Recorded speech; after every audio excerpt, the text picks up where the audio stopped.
Hello and welcome to Ignite 180. I am excited to have you all here for this week's episode. I'm Sharita Santiago, your host, and we have the dynamic Tennille Dickens. Tennille is a leader in the faith.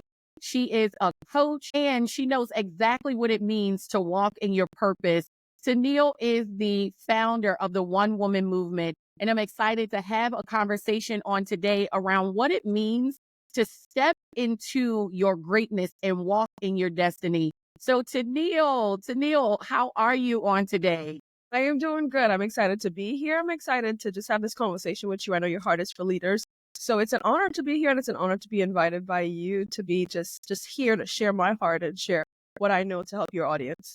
Excellent, excellent. So Tennille has not only been a leader in this particular space, but she's one who's been my executive coach. I wouldn't be who I was if I wasn't looking at supporting leaders and building strategy, taking action, and making transformational change.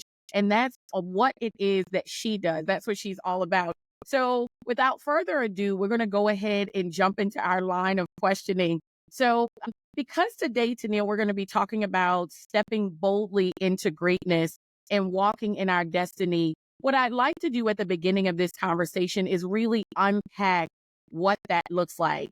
I'm here. I have desires and dreams, but I'm just walking in my living. I'm trying to do whatever it is I'm doing as a person, and especially for our listeners who are trying to figure out how to make it. What does it mean to go from where I am to that next level? Can you speak to, from your perspective and those that you've experienced, what it looks like to truly step boldly into your purpose? Yeah. I think, the funny thing is, I think that a lot of people right now are kind of taking a look at that. We've gone through a season where we've had from COVID to so many different situations. People have walked through a lot of difficult things during these past couple years. And now a lot of people are really wondering, well, wait a minute, what's my next step? A lot of people are even recovering from being in places where they were almost either like traumatized by life and situations. And for some, there's a fear concerning the future, which I think is a big one. That fear for the future, a lot of people have it. So when you talk about stepping into greatness, you're really talking about overcoming some of those fears. But for us to overcome fears, we really need a big reason. So stepping into greatness is a place of overcoming the fears that we've had, first of all. But I believe that if we were to talk soberly about greatness, it's not just about doing great things, but it's about doing things that we believe in. It's doing things that we have a conviction for, right? When you really believe in something, you go the extra mile, you make the sacrifice, you are committed, you are like anchored in that dream. And that's what makes a lot of people great. It's like being sold out to that vision that they see. So I would say, really stepping into greatness for anybody, for those that are listening here, for you, for me, it's really just taking a look at why you are doing what you're doing. Like, why do you want to do what you're doing?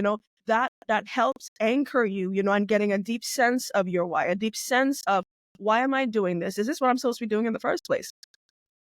Am I, Yes, what's absolutely. what's my deep reason for doing that? Understanding that, is that a performance? Am I doing this because of other people? Am I doing it in a way that I'm just scared of judgment, or I'm doing it because of other people's opinions? I think really understanding how to connect to that why and getting clarity on that really brings us into a place of greatness. Because for a lot of people, sometimes it's really that clarity as well. We kind of need clarity, so we get into understanding our why. When you get past all all the thoughts about what other people would think and the fears, and when you pass all those things and you get into a place of clarity, then you're able to really understand, hey, you know what, this is what I really want to do. And then now you dig into that why. This is why I want to do it. And that allows you to make that sacrifice for that dream, that vision, for the people that you're called to serve. And that's what leads you to greatness. Absolutely. That was good. So you mentioned something about fear and doubt. I know that those two things, along with many other things, can feel completely overwhelming. I know many people get stuck in analysis paralysis, the fear of truly living out who they were called to be. I've experienced that myself. So what would be your advice, practically speaking, for those who are finding themselves maybe like at 40 years old, never really living out, 40, 50, 60, maybe even at retirement, thinking about taking on a new lead? What would you say to them about overcoming what they've been so accustomed to over the years? Yeah. That's a big question, eh? That's a big question because a lot of people, like I said, this is it's such a sensitive time. A lot of people have experienced the loss of family members, and that brings in a bit of like an unstable ground, almost like a fear of the future. It just makes you question things, and sometimes it makes us question our dreams. For a lot of people, they're trying to figure out, how do I feel about my job? How do I feel about what I've been doing for these past couple of years? There's a lot of questions raising up in the heart and the minds of people concerning what they've been doing, but I think one of the key things is, let's not play superheroes.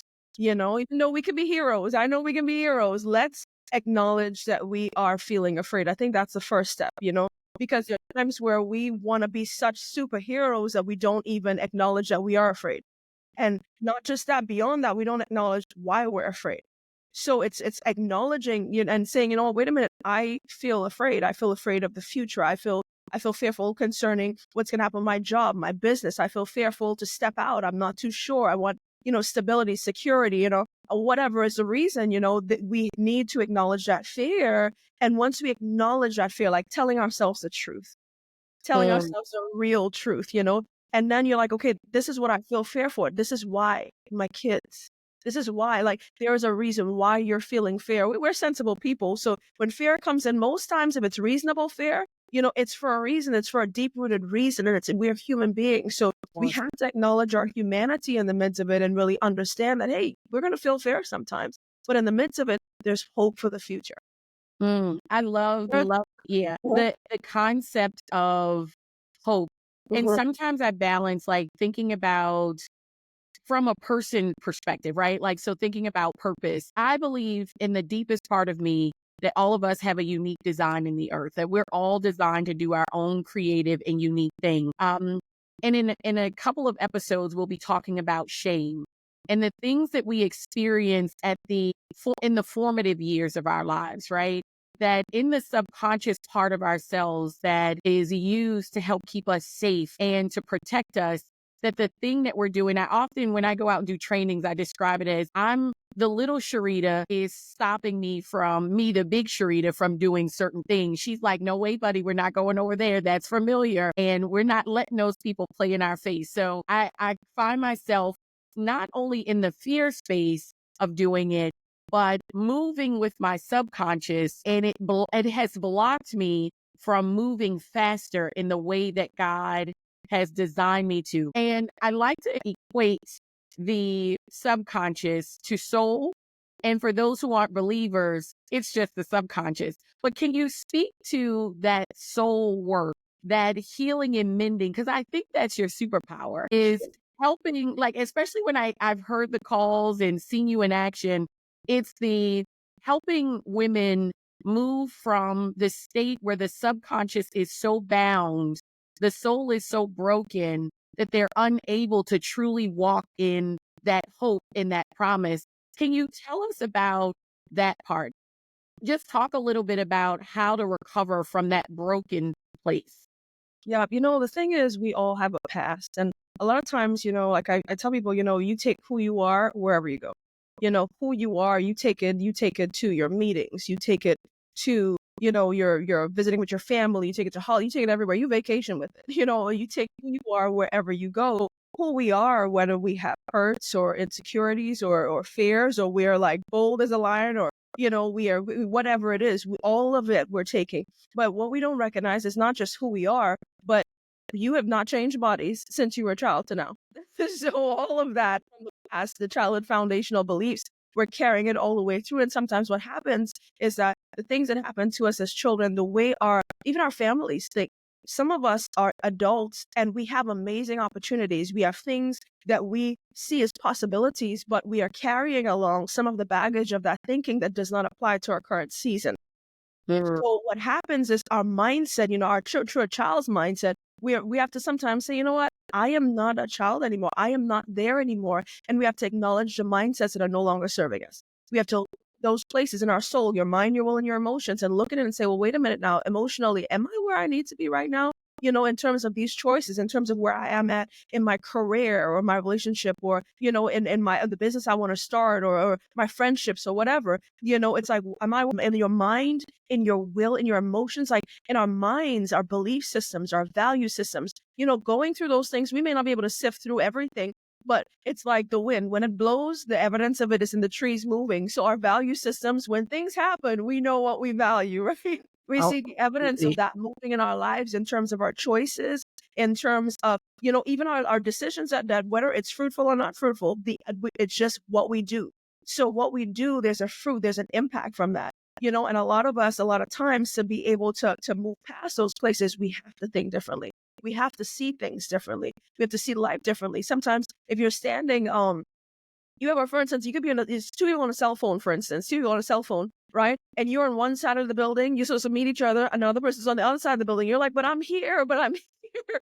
And the other person's on the other side, and you're thinking, wait a minute, where are you? It's like two different sides of the building, right? Like, but like, I dropped off at this building, that's the name. And he's like, do you see a red door? Well, the opposite side is a green door. He's like, no, I see a green door. Are you sure you're at the same building? Yeah, different sides, seeing different points of view, and sometimes that's just the way it is. It's like there are times where, even in our lives, it's like we have to see things differently.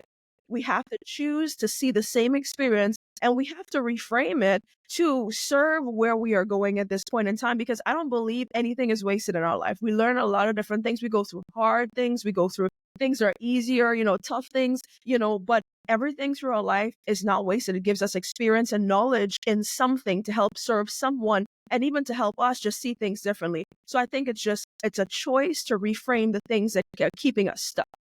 Absolutely. I call it the valley moments. Like I've had my own personal trauma in my upbringing. And as an adult, I've learned to become so self-aware that I see that I'm in a valley moment. This is not it doesn't truly define all of who I am. It's not all encompassing, but it is a moment, and this too shall pass, to say the least. Um, I want to talk to two things. I was over here battling with what I would ask next, but I want to talk about. I want to shift focus just a little bit and dive into when I learned the word or the definition. One of the things about Ignite 180 is I came up with the name Ignite 180 because I learned repentance meant turn the other way. Despite whether you are a believer or not, it's for believers, but I have some non-believers who listen. Um, Turning the other way, away from missing the mark, right? Like sin. We miss the mark. It's not where you're supposed to be. So turn around. The other day, I had this really weird thought in my mind, and I said, what if Moses didn't build the boat? What if Moses didn't walk in his destiny? What if he said, with all of the great parts of who he was, he missed that clue that was vital to his purpose? I'd like you to talk to ways in which we miss the moment, ways in which we miss the voice for the direction in which we're going. That was like it was a weird thought, but I'm like, what if Moses said, what, they need bread baked over there? It's a good thing, but it wasn't a God thing.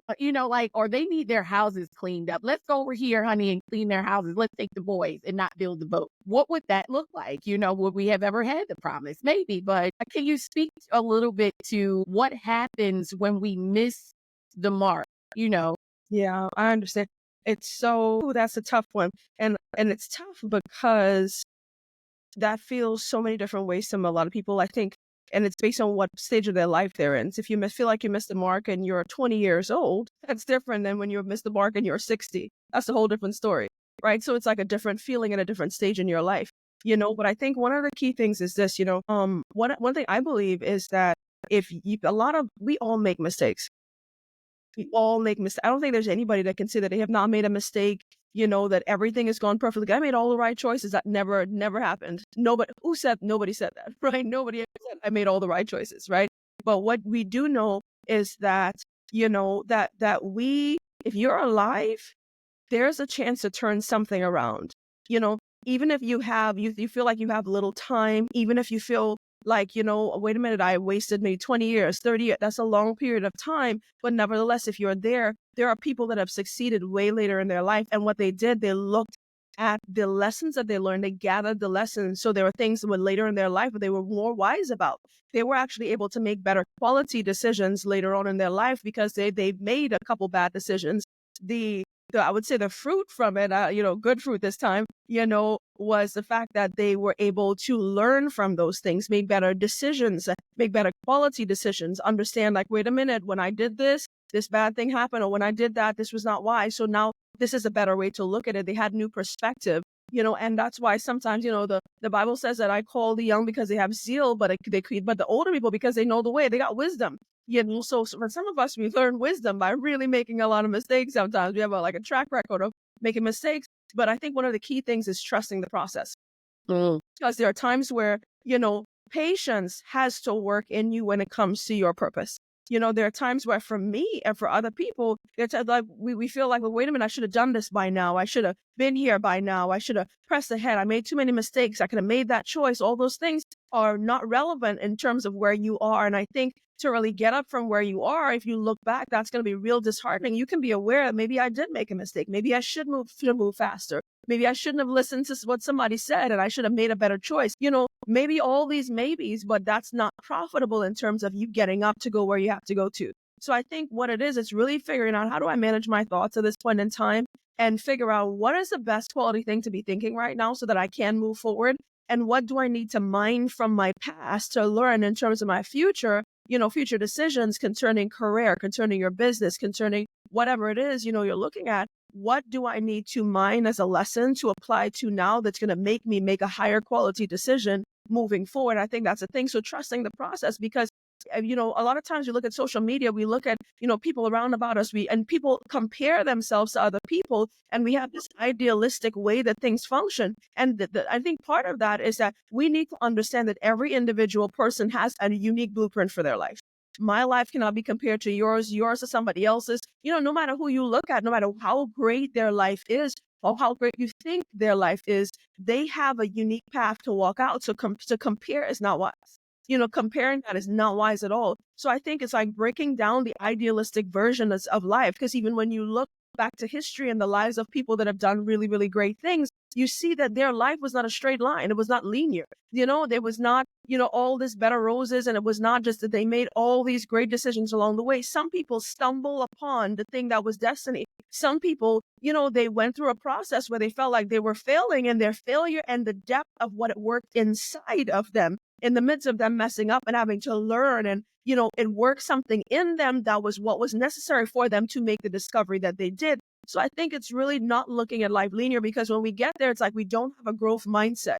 And our mentality is stuck in a place where we don't understand that we are learning moving forward. We're growing moving forward, that we have the ability to actually succeed and move forward. We have agency. We can actually make a choice and see that we can impact the future and impact the lives of those around about us. So shifting our mentality on what really happens at a time where, you find that maybe you've made mistakes, and you've had failures is really important, because the thing is, you still have purpose. Well, that's And good. because of that purpose, your mentality now has to support that purpose, and thinking that it's done, it's over now. That's not fruitful for where you're going. So your question is probably, I think the main question, would be that person like that is really understanding, well, wait a minute, is this thinking supporting what I'm supposed to be walking out right now? Is it supporting my why? Is it supporting what's purpose and destiny? And if it's not, then I have to reframe that thinking. I also have to challenge that thought to see if it's true, because there's a lot of things we automatically allow and we think it's true, but guess what? It's not. Once you challenge it, you find there's an underlying lying belief somewhere in the midst there that's really sabotaging your success. That's really good. I had so many thoughts as you were going through the process of sharing this. So one of the things you mentioned, and that is the concept of comparison killing the very path or walk that we're on. That there's something unique about each and every single one of us that we need to consider in our walk. And we also talked a little bit about like the background, where we come from, and all of those things. And authenticity really speaks to how to turn the thing that might have played against us in our favor. I want you to talk a little bit about authenticity and how you see that at play in walking in your destiny. Yeah. Yeah, that is so important. So important. And the reason why I say that is because comparison is such a killer. It really is. And in this social media generation, this generation of technology, everybody's seeing and that's at all levels. Everybody's seeing somebody that's accomplishing something. We don't even know if it's real. We don't Mm, know if it's real. I think what the key is really, there are times where we have to pull back from that. We need to pull back from social media. We really do. We're social media'd out. We need to pull back from some of that and really sit down to figure out, like, what am I supposed to be doing? Because your why is not going to get accomplished if you don't know what you need to do. mhm, It's not going to get accomplished. So I think one of the keys is like really understanding, like, wait a minute, just sit down and just do an audit on yourself. Write down, okay, do some journaling, sit down, take some time, go for a walk, do some journaling, do some praying, sit down with a mentor, sit down with a friend, a good friend of yours, and have some deep conversations, have some conversations and find out, wait a minute, well, what do I love? What do I value? Like, maybe something that you don't know. What do you notice about me that I don't notice about myself? Have those conversations, because sometimes we get lost in a place of dissatisfaction, and that dissatisfaction brings in a bit of it's like it smears our vision in a sense, because then we begin to add all these appendages, to the thing, because, somebody's doing this, so I added to what I'm doing, and somebody else is doing that, so I added to what I'm doing. And we never stop to ask ourselves, what do I really want to do? And not in terms of the things or the projects, but in terms of the impact we need to make. mhm. The impact you want to make is really going to directly determine what are the projects you actually take on, Yes, because your project's going to be unique to you. So I think for each person, really looking at, what are my values?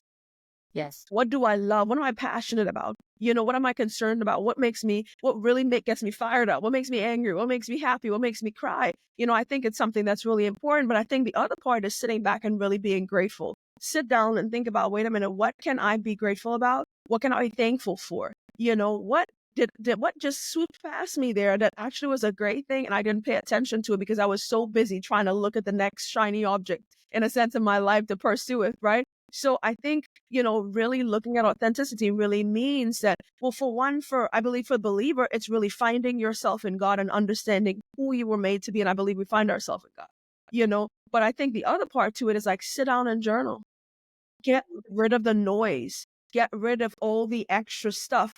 Some of us need to, even with our friend groups, if your friend groups are not profitable, sometimes we even need to say, wait a minute, I might need to back off and test this. If I'm with them, what happens? When I take a break, what happens? Some of the conversations we're having, keeping up with the Joneses. If we really want to have lives that are authentic, you're talking about authentically designed by God. You're talking about the blueprint for your life. You're talking about purpose and destiny, what you were wired for, what you're made for, the impact you're called to make. Again, when it's all said and done, what do you want to be known for? Like, where do you put here for? Some of that, if we want to do that, we have to get rid of the noise. I think it's the noise, all the noise of the 100 things causes us to do shallow work. And a lot of people are doing shallow, quick work, and they're meant to do deep work, because a deep work, it sometimes takes 5 years, 10 years. People that do work for 15, 20 years. And when it finally breaks ground, it's monumental. But nobody saw that when they were digging, when they were spending the long nights, when they stayed genuine to what they really believed. So I think it's really cutting away the noise and the quick fixes and the dopamine rushes and things like that we're getting from all these things, the little likes in social media. When you got a like and you recognize, wait a minute, I mean, it was okay, but I may not have been my best, or it was fine, but I did it for the like. What do you really want to pursue?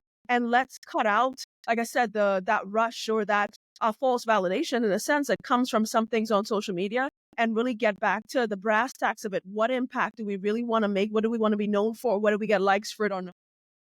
Oh, that's good. That's good. When we were talking earlier, we talked a little bit about like cycles, like going in loops and really not figuring out a way to end these cycles. And when I think about destiny, I really think about legacy. And part of the reason I started this podcast is I don't believe that leadership roles begin when we enter and clock into someone's 9 to 5, but we're leaders in the home. We're leaders, with our friendship circles in our churches, our communities, and when we're starting businesses, when we're working in someone's organization. I'd like to talk a little bit about how we break cycles of generational sameness. I want to say curses, but I know there's some people, I've watched others do their dialogue online, and there's no such thing as a generational curse. But they're generational loops that look the same. You have all women in the family and none of them are married. You have chronic unemployment in your cycle or in your circle of a family. Your mom didn't work. She stayed home, collect the check. And I mean no offense to anyone, but when we start seeing that these loops no longer are just about us, but there's cycles of things that happen within our family relationships, and then we pass them along to our children, how do we break free from those generational cycles that lend to legacy not being developed in a destiny that maybe we would desire to have? Can you speak a little bit about generational curses or not, or loops in the family lineage? I understand that. Yeah, for sure. It's so interesting.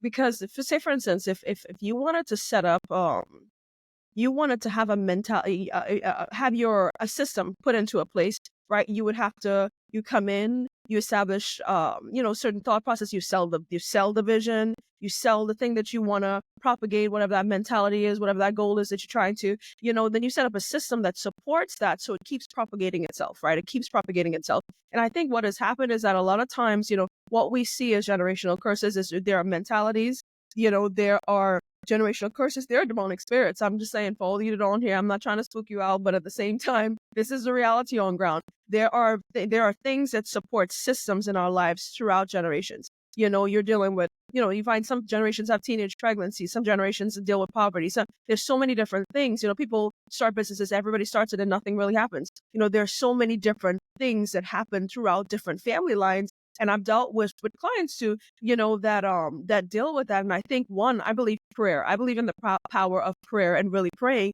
but I also believe that nothing happens until something happens.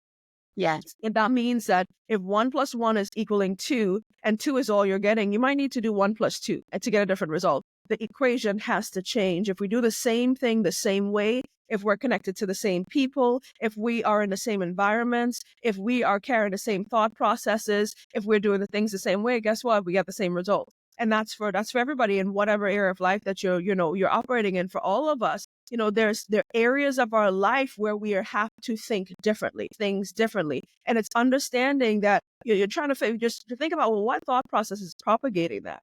Why am I stuck here? What belief systems are backing this? Because it's handed off from generation to generation. It's handed off from, and sometimes it's not even handed off from what you say, it's on what you do. Mm. Right? Oh, that, Because what you do, not what you say, doesn't really tell, what you believe. What you do tells what you believe. We know what somebody believes by what they do. If you look at even the United States military, leadership in the military is extremely serious, but the value system of the military, especially in the highest ranks, you have to see it in what they do, that commitment to that mission, that ability to have that leadership skills on the battlefield and to hold the line. And a lot of times, so I would say, it's really understanding what mentalities have been propagated throughout. It's just a practical way. Look at what mentalities have been propagated. And sometimes you don't know until you're exposed to something different, because there are times where sitting in the same environment and trying to look that through, you cannot see anything different. Sometimes you have to change environment so that you have a comparison, because sometimes you don't have a point of reference and nothing to compare it to say, well, okay, something's wrong because this is different from that. Sometimes you're looking at the environment you're in, you're knowing something is wrong, but you don't know what exactly is wrong, and it takes a change. So nothing happens until something happens. Something has to be done differently to challenge the status quo, to allow light in and to allow a difference to be made, or different thoughts to be had, or different perspective. And that's how things begin to change. But somebody has to say, I want things to be different. excellent. Yeah. Yeah. So, as we prepare to come to a close, one of the things that I would like you to do is thinking about the individual who is challenged with a thought. They have a desire in their heart to do something different, and all they see is a wall. They see an obstacle. They see a lack of money, a lack of education. Maybe there's a lack of faith or hope internally that they can get it done. Nobody in their family has broken through that proverbial glass ceiling, and they're a first. Could you speak directly to the listener who's experiencing that right now, and talk to them about how they might overcome this thing, how they might break past the feeling and emotion that maybe their subconscious is dragging them through, and how they might make it? Yeah. Definitely, definitely. For whoever you are that's out there, and you are going through this, first of all, it's good to be first. it's good to be first. And I want to start off with that because there are times where we think, oh, it's horrible being first. It's why am I? Woe is me because I'm first. It's good to be first because you get to pioneer something and you get to put your stamp on something that's really unique to you. You're not repeating anything. You're literally paving the way for something brand new. And that's an exciting thing. Now, it comes with its challenges. But being first means that there has to be almost like a radical submission to understanding that because you're first, there's going to be a change that you have to go through. There is a metamorphosis, a change. There is a new development. There's a way that you're going to be formed that's going to be different, and it's an uphill climb. And I don't like to, funny. There's this picture on Facebook where there was a lion and there was a monkey with a stick, right? And the monkey was like this. You see the monkey taking the stick to hit the lion, and on the picture it said they don't know who told this monkey that you can do it. You can do it. So they were telling the monkey that, yeah, you can do this. You can do it. It's like hitting the lion. Like, I'm thinking, yeah, do it and get it. We see what happens to you. But the thing is, sometimes we say that to people, they're going to take on these huge things and we know they can do it. But there are times where that's not enough. That's the truth. It's not just enough because it's not just the mentality that says they can do it. And sometimes that's like a 10%er, but it's a whopping wave of mindsets and thoughts and fears and emotional, just like an upheavals and, emotional states that really cause them to feel like I can't. I mean, I know that I can, but there's something a force within us at times that says you cannot, and it shuts our voice down. It shuts down even who we can possibly be. And there are times where to do something different and to be the first, you literally almost have to look back and you have to plow the ground. Yeah. You got to plow the ground. You got to go back and you have to do the work, and doing the work is not easy because sometimes we think, well, so I'm saying I'm the first, so I'm just going to dash out there and do something different. Well, you're the first of your kind, but at the same time, you're also the first to go through the change that it takes to do what you're about to do. Okay. Excellent. And that's exciting, but at the same time, it is a challenge for a champion. And if you feel it in you that you're supposed to be that means you have more of a champion in you than you know. Even the thought to overcome it means that there's something in you, there's something that you're called to do, there's something about your purpose, something within you that really wants to run to the roar on that. You want to conquer in that. But there are times where our mindsets, it just takes a bit of a mindset shift and seeing it a little bit differently or getting the tools that you need to overcome those things, helps and it makes the journey a little bit easier when we don't have the tools. That's the thing. So I would say, first of all, set yourself in a place where you can get the tools that you need to push past these things and know that you are not on your own. Pull together a support system around about you because there's no individual that's accomplished anything that's an island unto themselves. Somebody had a best friend, they had a praying grandmother, they had somebody around them, they had networks and teams, they had, groups and women's groups and men's groups and churches and institutions. And there's people, mentors, and all these people around about them, that were there, that was standing with them, where you have this, the ladies, we got this girlfriend, we can pick up the phone and call and say, oh my gosh, this is what's going on, so that they help you through. Because here's what, our will is not meant to stay under pressure that long. So there are times where even our will to carry things and our resilience, it can wear out. So we need to bolster it with systems that allow us in times where we need to have resilience. And part of our resilience is actually our networking and our ability to have people around about us that gets us from point to point.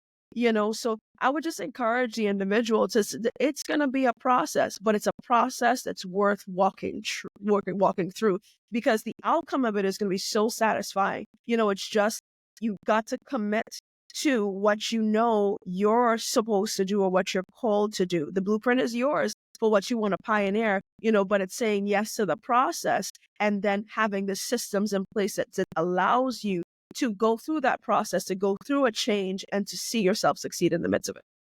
That's good. That's good. And that in the community piece that you brought up, where we're living in a society that statistically is shown that we're living more in our loneliest state, that community piece is so life-giving. What I want you to do now is tell us a little bit about the One Woman Movement community. Now, listen, for all the fellas out here, we're going to have a ton of guests who are going to talk about opportunities to have the men fellowship.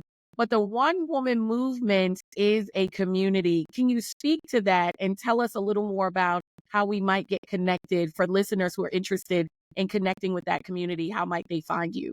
Gotcha. Yeah. So One Woman Movement is a group of it's my heart. It really is my heartbeat. And one of my heartbeats is to really see women empowered to walk out their destiny. My aim is to really help women overcome mindsets, and transformations that they have limitations in so that they can walk out their life's mission. And I believe that each woman is called to do something that is so spectacular, whether it's in our home, in our community, society, your job, whatever it is, there are things that each person individually you're called to walk out, and you have to know what you need to walk out so even you can collectively know how to team up with others, as you walk that vision out. So the One Woman Movement community is really a community of women that want to personally grow, that want to pursue God and grow, and work past mindsets and mentalities and limitations, sabotage, and all these different things that really hinder purpose and destiny and cause them to, it's a community where women come together, they support each other, they follow up with each other. And they also, it also lays the foundation, especially the group coaching segment lays the foundation for your mindset to be set in such a way where it allows you to work from one point to the other and moves you through a process of walking out your goals, your visions, and hitting certain mile markers. So I do group coaching, but I also do one-on-one coaching. And you can go to onewomanmovement.com and you can look on there and see the services that I offer. So onewomanmovement.com is the number one. So the number one womanmovement.com. And you can go on there and definitely send me an email or look it up, and you can sign up for one individual coaching, or you can sign up for the group coaching, which is lead, and be a part of our community. Okay. And I have just a request from you. Tell us how we can connect with you on LinkedIn, Facebook, Glad. Instagram, like all of the connections. How can they connect with you right away if they have questions, or give us your handles? Yes, and my handle is Tanel Dickens. So at Tanel Dickens you can find me on that, on Instagram, on Facebook, on LinkedIn. You can find me there, and you can find me at One Woman Movement on Instagram, Facebook, and LinkedIn again. So those are the ways that you can connect with me on social media. Okay, excellent. Well, Tennille, I want to first thank you for joining us on today.